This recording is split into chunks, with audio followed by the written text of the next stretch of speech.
eu não imaginaria que essa guerra iria tão longe, num período longo de tempo. A gente está falando das guerras mais longas que Israel passou, depois eu acho que da Guerra de Independência só. Todas as outras de Israel normalmente eram coisas curtas, em geral, e agora a gente realmente está vendo uma coisa bem mais longa, e a guerra está evoluindo, e uma das coisas que aconteceu nessa última semana, 2 semanas na realidade, é que Israel avançou a guerra e Israel conseguiu matar alguns dos maiores terroristas do mundo. Se a gente for botar talvez, se a gente for botar talvez uma comparação, é como quando mataram Osama Bin Laden. Quando acabaram com esse grande terrorista que foi um dos causadores do ataque do 11 de setembro, eu acho que o mundo todo entendeu que aquilo era uma coisa boa e que estava enfraquecendo o grupo terrorista, e agora o que está acontecendo é que Israel conseguiu matar alguns dos maiores líderes terroristas do mundo nesses últimos dias, nas últimas semanas. Então, eu trouxe aqui, eu escrevi para mim alguns 3 principais que eu quero falar para vocês. Eu escrevi eles também para não esquecer nenhum detalhe, porque são coisas importantíssimas. O primeiro, no dia 13 de julho, faz 3 semanas mais ou menos isso, mas só foi contado na semana passada. Então, os 3 que eu vou falar para vocês agora, pessoal, foram confirmados só nessa última semana. Então, no dia 13 de julho, Israel conseguiu eliminar Mohammad Deif. O Mohammad Deif, ele era o chefe do Hamas dentro da faixa de Gaza. O Hamas tem 3 líderes, tinha 3 líderes, um chefe do Hamas dentro da faixa de Gaza. Israel já tentou eliminar ele 8 vezes ao longo desses anos, e ele de alguma maneira conseguia toda vez escapar. E no dia 13 de julho Israel fez um ataque e aí ficou se o ataque tinha sido um sucesso ou não. Então, na 9ª tentativa, Israel realmente conseguiu. E ele é uma das pessoas mais terríveis. Ele organizou não só o massacre do 7 de outubro, como muitos e muitos outros atentados terroristas. Ele organizou. E também, como eu falei, o Hamas causa sofrimento também dos palestinos. Se calcula que a fortuna do Mohammad Deif era entre 3 e 5 bilhões de dólares. Bilhões com B. Porque boa parte da ajuda humanitária que chegava para a faixa de Gaza para ajudar o povo palestino necessitado era desviado pelo Hamas. Parte era desviado para usar em equipamentos e terrorismo, quer dizer, construção de túneis terroristas, construção de armamentos para lançar contra Israel, para financiar todo o aparato terrorista, e parte eles simplesmente enfiavam no bolso. Corrupção clássica. Então, Mohammad Deif, entre 3 e 5 bilhões com B, pessoal, de dólares, de dinheiro que ele colocou no bolso dele, dinheiro que deveria ser do povo para a construção de escolas, para a construção de hospitais, para a construção de avenidas, de água potável, tudo que eles precisam. E, infelizmente, a gente sabe que no momento que ele foi assassinado, esse dinheiro não vai voltar aos cofres públicos, aos cofres do povo palestino, e sim, esse dinheiro vai ser embolsado pelos filhos e pela família dele. Então também não é um final que a gente gostaria de ver, mas nesse caso no sentido do dinheiro, mas a morte do Mohammad Deif é como equivalente, como se Osama Bin Laden tivesse no dia que Osama Bin Laden foi eliminado. Então Mohammad Deif foi eliminado no dia 13 de julho, mas por muito tempo ninguém soube. O Hamas disse não, que ele tá vivo, e realmente só nos últimos dias.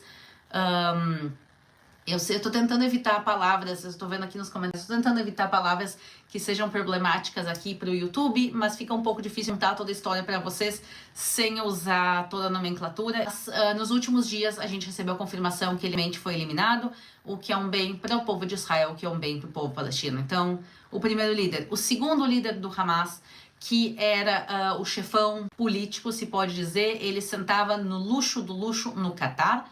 O Catar também um país riquíssimo, rico graças ao petróleo, com todo o ouro e todo o luxo que ele tinha. Morava o Ismail Haniyeh. Ismail Haniyeh, então, era o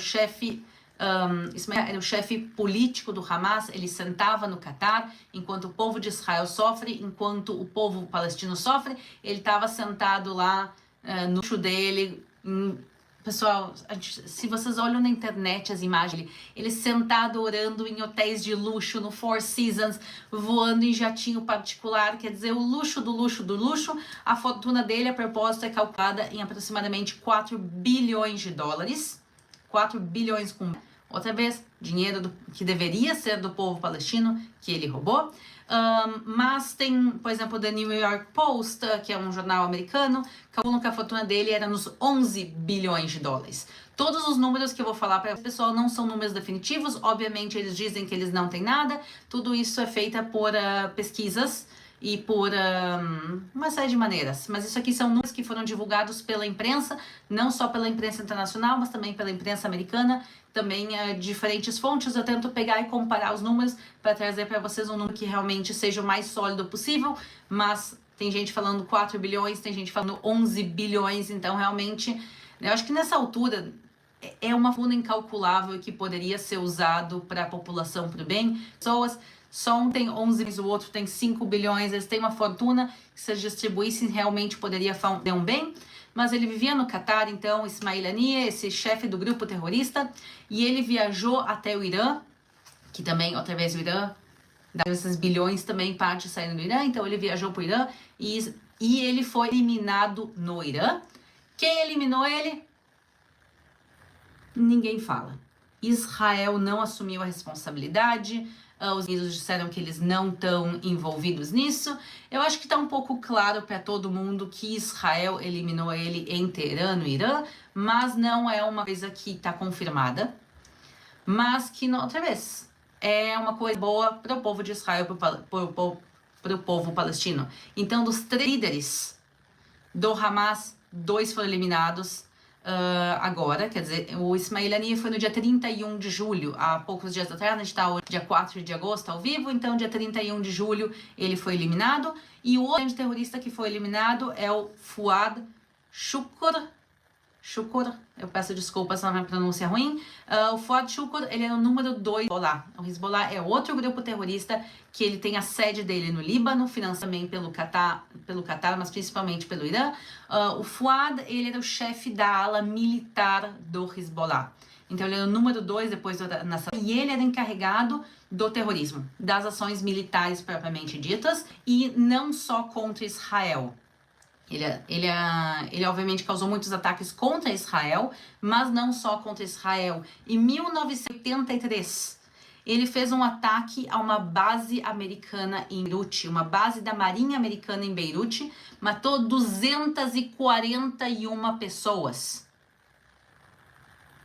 241 pessoas foram assassinadas por ele em um só ataque, e a maioria americanos, ou pessoas que trabalhavam também com os americanos.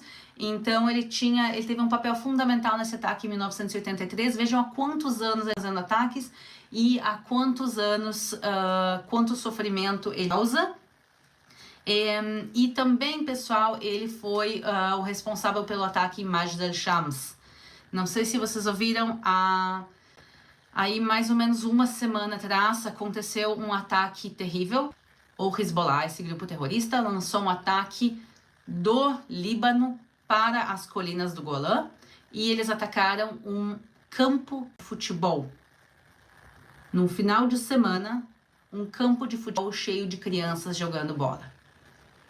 A gente fala agora das Olimpíadas também, como esporte une o mundo. Pessoal, eles lançaram um ataque com um campo de futebol, não de adultos, e sim um campo onde crianças jogam no final de semana. 12 crianças inocentes foram assassinadas em Majd al-Shams, organizadas pelo Fuad. E poucos dias depois, Israel eliminou ele. Então, 3 grandes terroristas foram eliminados agora em pouco tempo. E o ataque em Majd al-Shams foi realmente terrível. Eu não sei quanto isso foi falado no Brasil. Pelo menos que minha mãe me comentou, foi falado um pouco, mas também o que foi falado completamente equivocado. Foi falado de territórios ocupados, foi falado disso, foi falado daquilo. Gente, vamos deixar bem claro. Essas 12 crianças são inocentes. E ninguém vai justificar o assassinato de crianças.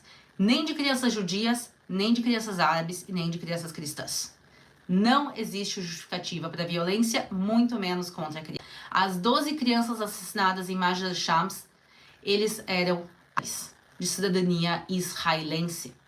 Quando os grupos terroristas atacam, eles atacam Israel e toda a sua população dentro, independente da religião.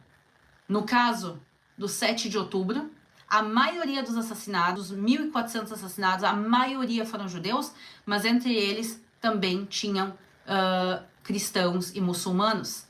A propósito, entre os sequestrados continuam muçulmanos também, não só judeus. O ataque foi perpetrado por todas as pessoas que moravam aqui dentro.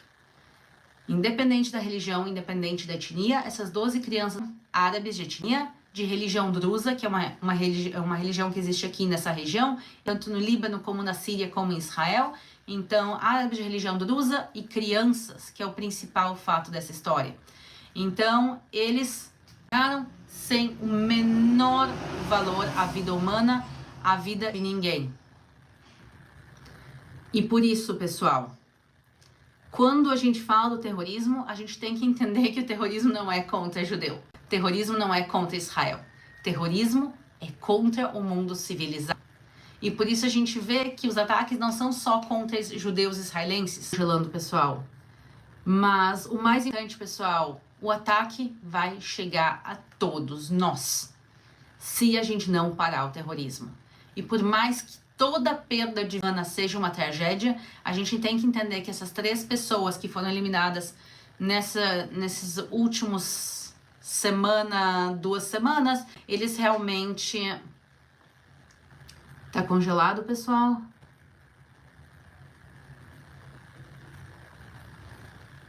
Essas 3 pessoas justamente... Tá congelada a imagem. Essas 3 pessoas justamente causaram a morte e o sofrimento de milhares de pessoas, o assassinato de centenas, se não milhares de pessoas. E não só isso, eles falaram e continuam falando que iam continuar matando.